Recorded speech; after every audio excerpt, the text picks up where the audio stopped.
राधे राधे, जय श्री कृष्ण। दोस्तों, अक्सर देखा गया है कि कुछ बच्चे हैं, उन बच्चों में जन्मजात ही कुछ ऐसी कमियां आती हैं, जैसे कि वो बच्चे दिव्यांग होते हैं या फिर कुछ ऐसा खतरनाक रोग है जो कि उम्र के लगभग 2-4 महीने बाद ही मालूम चल जाता है। कुछ में तो बाई बढ़ती दिख जाते हैं, कुछ बाद में होते हैं। अब वो उन बच्चों के साथ ऐसा क्यों हो रहा है, ये शायद कोई नहीं जानता। और मैं आपको बता दूं, एक दिल में छेद होने वाली जो बीमारी है वो भी अक्सर बच्चों में सामने शुरुआत में ही मालूम चल जाती है। शायद 2-4-6 महीने बाद ही फील होने लगता है। हमारे पास एक ऐसा केस आया जिसमें एक माँ, जो कि एक बच्ची की माँ बनी थी और उसकी बच्ची मात्र 1 साल की थी, उसको एक ऐसी समस्या हुई, उसके हार्ट में छेद था, जिसकी वजह से उस माँ ने, उस परिवार ने उस बच्ची का खूब अच्छे ढंग से अच्छे हॉस्पिटल में इलाज भी कराया। लेकिन वो लड़की ज़्यादा समय तक उसको, मतलब कि उसके घर नहीं रह पाई, उसकी मौत हो गई। जिसके कारण वो माँ बहुत ज़्यादा बुरी हालत में चली गई, डिप्रेशन का शिकार हो गई, परेशान हो गई, दुखी हो गई। वो करे तो क्या करे। और वो माँ के उस ससुराल में पति से भी और सास ससुर जो ननद वगैरह जो इन लॉज हैं, उनसे भी उसका जो रिश्ता सा है वो छूट गया। इस समय हाल फिलहाल में वो महिला जो है वो बाहर कंट्री में, विदेश में एक नर्स का काम करती हैं। लेकिन उन्होंने ये काम किया है ना, इस परिस्थिति से निकलने के लिए किया है कि वो आउट ऑफ इंडिया जाएंगी तो वहाँ हालात बदलेंगे तो वो ठीक हो जाएंगी। लेकिन रह रहकर उनके दिमाग में सिर्फ ये बात आती है कि उसके साथ ही ऐसा क्यों हो रहा है। उन्होंने कुछ हमारी वीडियोस देखी और उन्होंने फिर संपर्क साधा, और फिर वो अभी कुछ दिनों पहले वो हमारे सेंटर आई। यहाँ पर उनसे जब बातचीत की गई, पूरी कहानी उनकी सुनी समझी और उनकी बात मनसा जो है जानी, तो वो अपना पीएलआर कराना चाहती हैं। वो चाहती हैं कुछ ऐसे कर्म रहे होंगे शायद उनके पूर्व जन्म के, जो उनको अब तक तकलीफ दे रहे हैं। आखिर ऐसी क्या वजह रही है, वो उस वजह को जानना चाहती हैं। तो जैसे कि हमने उनको बताया कि हम पीएलआर करेंगे, ये भूमिकाएं रहेंगी आपकी, आपको हमारी ऐसी मदद करनी है, हम आपकी ऐसे मदद करेंगे। तो सारी बातों को जानने के बाद वो अब अपना पीएलआर कराने के लिए तैयार हो गई। तो ठीक है, अब हम पीएलआर की भूमिका में चलते हैं। लेकिन उससे पहले मेरी वही छोटी सी गुजारिश, यदि आपने अभी तक चैनल को सब्सक्राइब नहीं किया तो प्लीज़ सब्सक्राइब कर ले, और कोई भी अच्छा सा कमेंट आपको लगे या फिर वीडियो आपको अच्छा लगे तो अपने दोस्तों के साथ शेयर अवश्य करें। दोस्तों, ये जो लड़की एक माँ है वो हमारे पास आई। एज तो लगभग 35 है। नाम इन्होंने अपना बताया, ये तवलीन कौर नाम, तवलीन, पंजाब से हैं, एक नर्स का कार्य करती हैं और इस समय ये कनाडा में सेटल्ड हैं। मतलब कि अपने रिश्तेदारों के साथ कनाडा रहती हैं। ये जब अपने पीएलआर में जाने के लिए हमारे पास आई, हमने रिक्लाइनर पर उनको लिटाया। उनको जब सम्मोहन की निद्रा में भेजने की प्रक्रिया में हम जुट गए। बहुत जल्दी ये शांत हुई, शरीर बिल्कुल शांत हुआ। जब सम्मोहन की मुद्रा में पहुंच गई, गहरी निद्रा आई, से पूछा कि आप अब अपने आप को कहाँ पर देख रही है, कुछ देखिए, जानिए, समझिए। तो ये अपने आप को, एक बिल्कुल गेहुआ रंग है इनका, काले बाल हैं, अच्छी हाइट है इनकी, ये लेडीज हैं और इन्होंने नर्स वाला ही एक गाउन टाइप का पहन रखा है। ये आई थिंक डॉक्टर हैं और ये गायनोकोलॉजिस्ट हैं, यानी कि बच्चे पैदा करने में, करवाने में मदद करती हैं और महिलाओं की। ये एक हॉस्पिटल चलाती हैं और ये जच्चा बच्चा केंद्र है और ये शायद मुंबई में है, उसके आसपास के निकट हैं।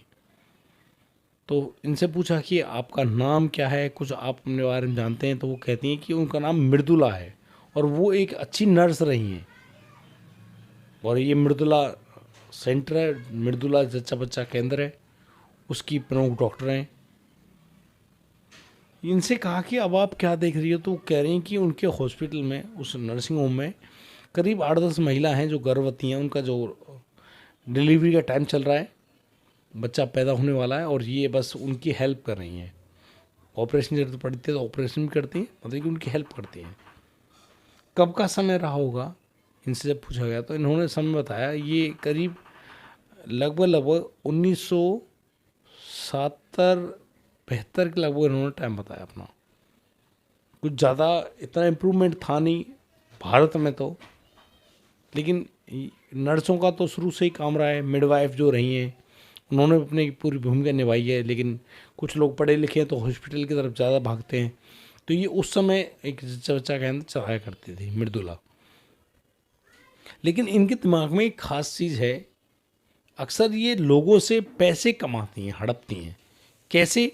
जैसे कि बच्चे का नॉर्मल डिलीवरी हो जाएगा, लेकिन ये इशू है, वो इशू है, और तुम्हारे इतने फालतू पैसे लगेंगे, तुम्हारे इतने फालतू पैसे लगेंगे, और इसी रफ्तार में ये बहुत सारे पैसे उनसे ऐंठती हैं। अब आदमी जो डरा हुआ है, जिसका बच्चा जन्म लेने वाला है, वो कुछ भी पे करेगा भाई। क्यों? उसको जच्चा बच्चा दोनों चाहिए, सेफ चाहिए, सुरक्षित चाहिए। हालांकि ये मृदुला पैसे तो लेती हैं, लेकिन उनकी जान सुलझा देती हैं। मतलब बच्चे की नॉर्मल डिलीवरी होती है और आसानी से वो निपट जाती हैं, परेशानी कोई खास होती नहीं है। लेकिन हाँ, ये ज़रूर है, ये पैसे कुछ ज़्यादा ही लेती हैं। फीस है, जो फीस है इनकी अपनी, वो तो है ही है, लेकिन ज़्यादा ऐंठती हैं। अभी जैसे डिलीवरी रूम में गई भाई, अब उनको ये दिक्कत हो रही है, अब नाल टेढ़ी हो गई है, अब बच्चा टेढ़ा हो रहा है, उल्टा हो रहा है, ये हो रहा है, वो बहुत सारी बातें, उन्हीं की आवाज़ में पैसे ऐंठती हैं। इनके सामने एक ऐसा केस आता है, कोई महिला है, वो डिलीवरी का उनका टाइम चल रहा है, तभी अचानक उस महिला के जो वॉम्ब है उसमें जो बच्चे के साथ जो पानी की थैली होती है वो फट जाती है। अब वो थैली जो शरीर से बाहर निकली, अंदर अंदर वो फट गई। इस एवज में उस मृदुला ने बहुत सारे पैसे मांगे उस परिवार से, लेकिन वो पैसे देने में असमर्थ था। उसने मना कर दिया कि वो पैसे नहीं दे पाएंगे, नहीं है उनके पास कुछ भी, लेकिन हमारे बच्चे की या फिर बच्चे की माँ की जान बचाइए। मृदुला यहाँ पर कोशिश करने के नाम पर सिर्फ ढोंग करती है, दिखावे करती है, जिसके कारण वो जो बच्चा है वोम्ब के अंदर, पेट के अंदर, उस बच्चे की ऐसे में जान चली जाती है। और बड़ी मुश्किल से उन्होंने सिजेरियन ऑपरेशन किया, सफाई की, और सफाई में उस महिला के शरीर में से बच्चेदानी को भी निकाल दिया जाता है। बच्चा तो गया ही, शरीर दोबारा से वो गर्भवती भी नहीं हो सकती।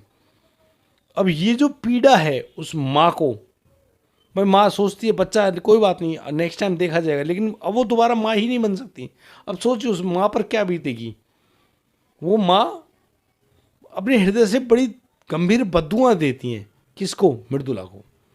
बहुत, मतलब कि कहते ना कि आत्मा ही परमात्मा है। जब आत्मा दुखी होकर परमात्मा से विनती करती है तो स्वयं परमात्मा भी उस आत्मा की उस दुहाई को मेटते नहीं है, उसको सच साबित करते हैं। इसीलिए कहा गया है कि किसी की आत्मा नहीं सतानी चाहिए, क्योंकि अगर आत्मा सता दी गई ना तो परमात्मा उसका बदला जरूर लेते हैं। आप इस बात को मान लीजिएगा। और बस वो मृदुला हैं, वो अपना शरीर तो जैसे तैसे पूरा करती हैं। अब वो जो इस जन्म में आई मृदुला बनकर आई तवलीन कौर, उम्र 35 है, और आप मानिए तवलीन की शादी होती है। शादी होने के 3 साल बाद वो गर्भवती होती हैं। उनको जो बच्ची पैदा हुई, ये बच्ची कोई और नहीं, वही माँ है जो इनको बतुआ देकर रही थी। वही माँ है, वही आँखें साफ स्पष्ट दिखाई दे रही हैं। ये लड़की तवलीन को पैदा तो हुई, लेकिन अपने साथ लेकर आए दिल में छेद। और इसी वजह से डॉक्टर्स ने पहले बता दिया तवलीन को कि इस बच्चे की में एबनॉर्मलिटीज़ हैं, दैन इसका ऑपरेशन वगैरह, इलाज वगैरह सब कुछ कराना पड़ेगा। तो इन द फर्स्ट स्टेज उस बच्ची को ज़्यादा नहीं किया गया ऐसा कुछ, वो सर्वाइव कर रही थी, लेकिन करीब वो 6 महीने की हुई तो उससे उसकी ज़्यादा हालत ख़राब होने लगी। ये सब हुआ। तवलीन खुद अपने आप एक नर्स हैं, उन्होंने अच्छे से डॉक्टर से संपर्क किया, लेकिन वो अपने उस बच्ची को नहीं बचा पाई। लेकिन तवलीन कौर जो देख रही हैं अपने PLR में, पास्ट लाइफ में, वो कह रही हैं कि जो उनकी बच्ची है ना, ये वही माँ है और अपना बदला लेने के लिए ही उनकी बेटी बनकर पैदा हुई हैं। और ये अब जब यहाँ इनकी बेटी बनी तो जो कुछ खर्चा वगैरह जो कुछ कराया है ना, ये सब वो लिया है जो उस समय मृदुला को दिया था, ब्याज समेत वापस लेकर गई है। किससे? तवलीन कौर से। और इसी वजह से तवलीन कौर अपने पति से दूर हो गई, अपने सास ससुर से, अपने परिवार से, सबसे दूर हो गई, विदेश में रहकर अपना जीवन काट रही है। कैसे? In the depression. अब आप सोचिए कि तवलीन का ये पिछले जन्म का कर्म उसको अब सजा दे रहा है। तवलीन से पूछा कुछ और देखना चाहेंगे आप? उन्होंने कहा नहीं, बस मैं जान गई। उनको उस निद्रा से बाहर लाया गया। तवलीन अब बहुत अच्छी भावना में बैठी तो हैं, लेकिन उनकी आंखों से लगातार अश्रु बह रहे हैं। वो बड़ा भाव में है, गमगीन माहौल है। पूछा क्यों, कैसे, ऐसे क्यों सोच रही हो? तो उन्होंने कहा कि वो वाकई में बहुत बुरी महिला थी, उन्होंने किसी का दर्द नहीं समझा, उनको सिर्फ और सिर्फ पैसे चाहिए थे। लेकिन आज उसके पास कुछ नहीं है।